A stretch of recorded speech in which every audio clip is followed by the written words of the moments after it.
Assalamualaikum warahmatullahi wabarakatuh. Selamat pagi semuanya. Hari ini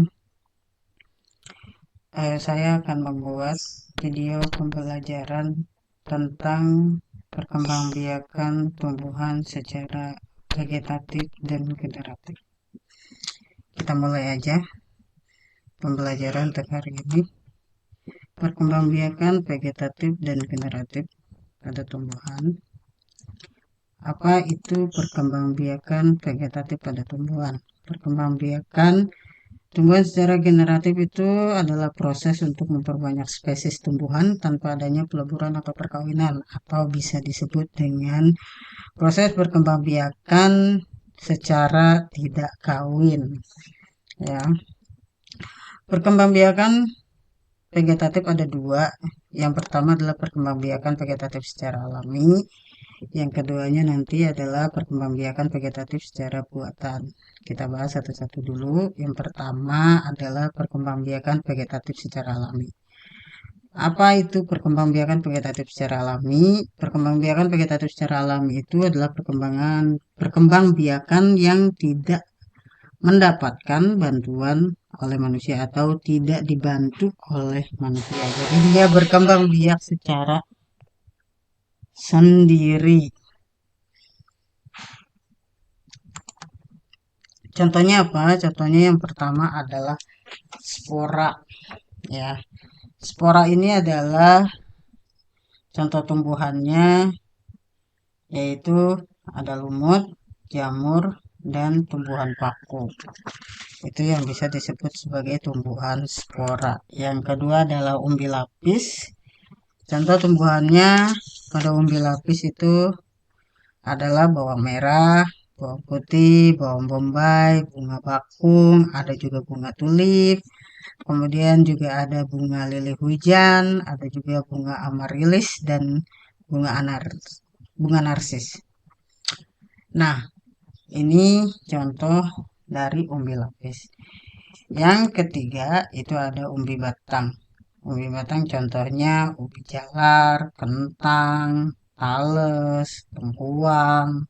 Itu termasuk kepada umbi batang. Yang keempat ada umbi akar. Contoh tumbuhannya ada singkong, kemudian ada lobak dan wortel. Nah, umbi akar ini ada dua ya, ada umbi akar serabut, ada umbi akar tunggang. Contoh tadi umbi akar serabut itu ada singkong, ya kan? Kalau akar tunggang itu contohnya lobak sama wortel, ya.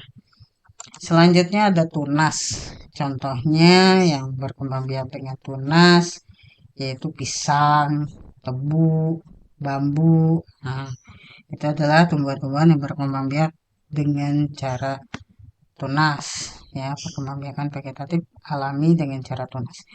Kemudian yang selanjutnya ada akar tinggal atau biasa kita sebut dengan rizoma, ya. Contohnya apa? Contohnya ada jahe, lengkuas, kunyit, temulawak, ya. Itu.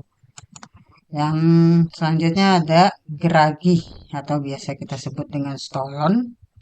Itu contohnya ada stroberi, kemudian ada rumput teki, ya, kemudian pegagan. Nah, itu contoh perkembangbiakan vegetatif alami dengan cara geragi, itu contoh tumbuhannya, ya.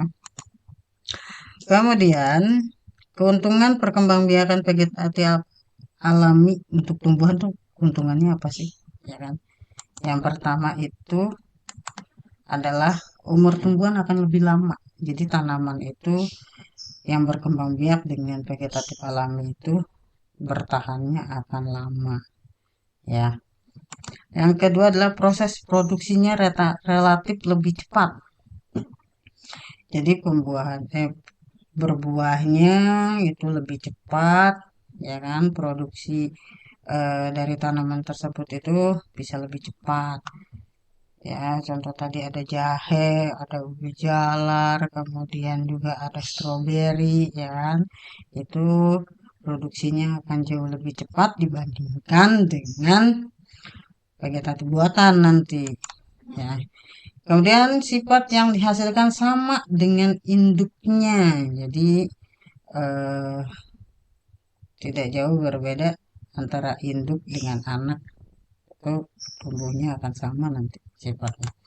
Yang apa, pertumbuhan tanaman sangat baik ya, jadi bertumbuhnya itu sangat baik, kemudian besarnya, kemudian juga kokoh akarnya, batangnya, ya kan, semua pertumbuhannya sangat baik. Ini keuntungan dari perkembangbiakan vegetatif secara alami. Nah, bagaimana dengan perkembangbiakan vegetatif secara buatan? Apa sih perkembangbiakan vegetatif secara buatan? Ya kan? Perkembangbiakan secara vegetatif buatan adalah proses memperbanyak tumbuhan tanpa melalui kawin, tapi menggunakan campur tangan manusia, atau perkembangbiakan yang dibantu dengan manusia atau dibantu oleh manusia, ya kan? Contohnya apa? Contohnya yang pertama ada stek. Stek itu apa sih? Stek itu adalah proses perkembangbiakan ya, yang menggunakan potongan bagian tumbuhan. Jadi tubuh tumbuhan yang digunakan contohnya kayak akar, daun, batang, ya kan? Itu. Stek ini ada tiga cara untuk kita stek. Yang pertama ada stek batang. Gimana sih cara kita melakukan stek batang? Yang pertama kita potong bagian ruas ya pada tumbuhan batangnya ya, bagian batang yang punya ruas itu kita potong, ya kan, sekitar 3 atau 4 ruas, kemudian jaraknya antara atas dan bawah juga itu ada jaraknya, ya kan? Setelah dipotong runcing ya, setelah dipotong runcing kemudian ditancapkan pada tanah. Nah, itu yang disebut dengan stek batang. Ya kan, contohnya apa sih tumbuhan yang eh, bisa di stek batang? Ini ada singkong, kemudian ada tanaman sukun. Tahu ya sukun ya? Sukun itu seperti buah nangka, tapi bukan ya, beda. Kemudian ada kelengkeng, kemudian ada cabe, tomat, kopi, ya kan? Banyak lagi, kangkung bisa, anggur bisa, pohon mawar bisa, rosemary juga bisa, tumbuhan delima bisa. Itu di stek secara batang, gitu ya. Contohnya. Nah, stek yang kedua itu ada yang disebut dengan stek daun. Caranya gimana untuk melakukan stek daun? Ya kan, dengan memilih daun yang paling tua, ya kan, lalu dipotong secara bersamaan dengan tangkainya di bawahnya agar mudah tumbuh, ya. Kemudian setelah itu apa? Setelah itu direndam dulu, ada larutannya disebut dengan larutan auksin, ya. Nah, ini yang disebut dengan tahap persemaian stek daun, ya kan. Setelah itu baru menancapkan potongan daun itu ke tanah, lalu ditutup dengan plastik berlubang. Itu namanya stek daun. Contohnya pohon yang bisa di stek daun apa? Ada pohon Wijaya Kusuma, kaktus, kemudian lidah buaya, cocor bebek, dan lainnya. Yang ketiga ada stek akar. Nah, bagaimana nih cara stek akar, ya kan? Nah, kalau stek akar ini merupakan metode perkembangbiakan yang menggunakan bagian tubuh yaitu akar. Ya, namanya juga stek akar, pasti yang digunakan adalah akarnya. Tadi ada stek batang, yang digunakan adalah batang tumbuhannya. Ada stek daun, yang digunakan adalah daunnya, ya. Nah, caranya bagaimana? Mengambil akar yang merambat, kemudian dipotong, diameternya itu sampai 5 sampai 10, ya.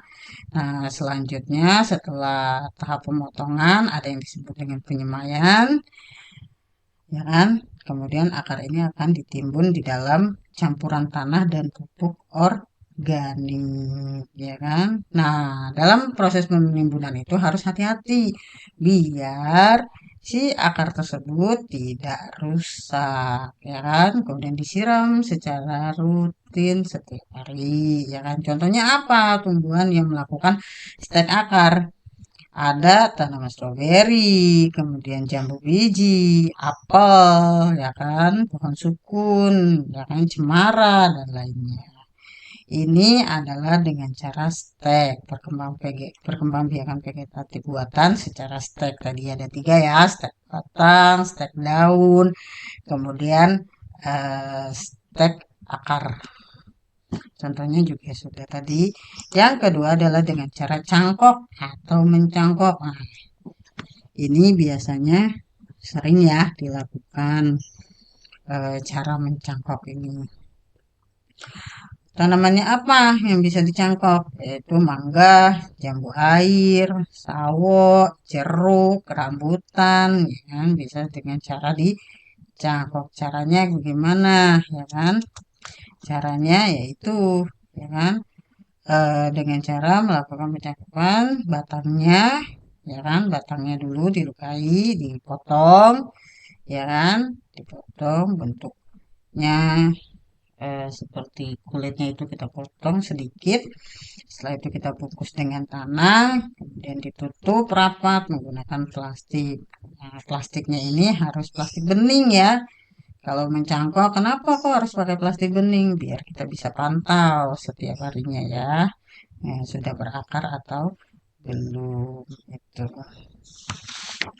Yang ketiga yaitu merunduk atau runduk ya. Merunduk ini perkembangbiakan tumbuhan secara vegetatif buatan biasanya dilakukan dengan membengkokkan batang tanaman yang masih mempunyai induk hingga masuk ke dalam tanah ya. Jadi batang yang masih diinduk kemudian kita rundukkan masukin ke dalam tanah ya. Cabangnya kita bengkokkan kemudian kita masukkan ke dalam tanah, kita timbun di dalam tanah ya. Contoh tanamannya apa yang bisa seperti itu? Ada melati, ada pohon sirih, pohon apel, stroberi dan anggur ya kan. Nah, itu ya, itu tumbuhan. Yang selanjutnya ada okulasi atau yang biasa disebut dengan menempel. Okulasi apa sih?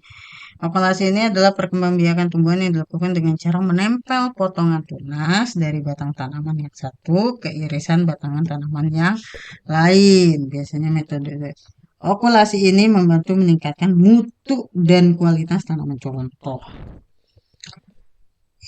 ada pohon rambutan yang satu buahnya manis, yang satu buahnya asam. Nah, si buah yang asam ini pengen juga yang namanya buahnya merasakan manis. Jadi, dilakukanlah yang disebut dengan okulasi, ya kan? Lakukanlah okulasi itu dengan cara menempelkan bagian batang tumbuhan yang manis ke tumbuhan yang asam dengan ditempelkan.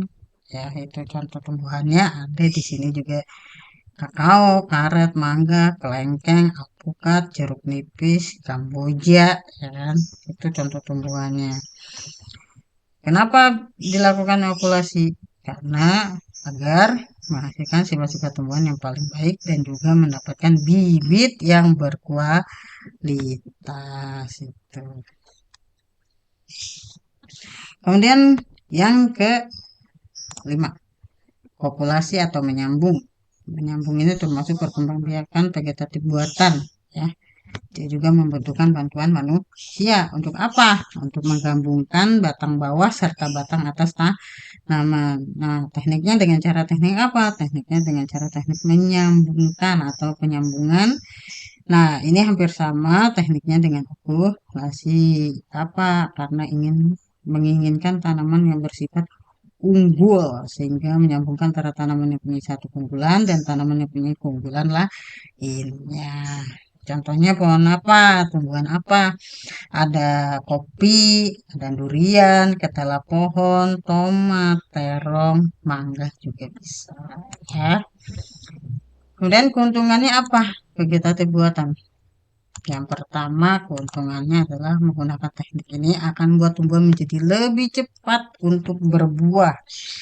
Jadi berbuahnya lebih cepat dari waktu yang ditentukan.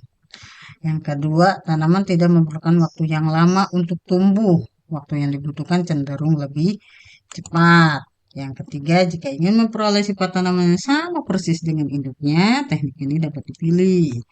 Contohnya kayak stek dengan cangkok.